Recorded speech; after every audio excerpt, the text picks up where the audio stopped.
अनि चीन व्यक्तिको नाममा छ त?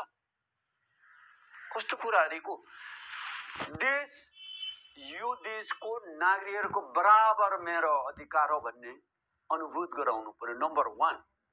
2 नम्बरमा उद्योगपतिका सम्पूर्ण उद्योग धन्दाहरू राष्ट्रियकरण गर्नु पर्यो। ल समान भयो है, त्यो गरिब यो बाटोमा माई खाने पनि धनी भइहाल्यो, तुरुन्त धनी पो भयो, त्यो माग्दै बस्ने।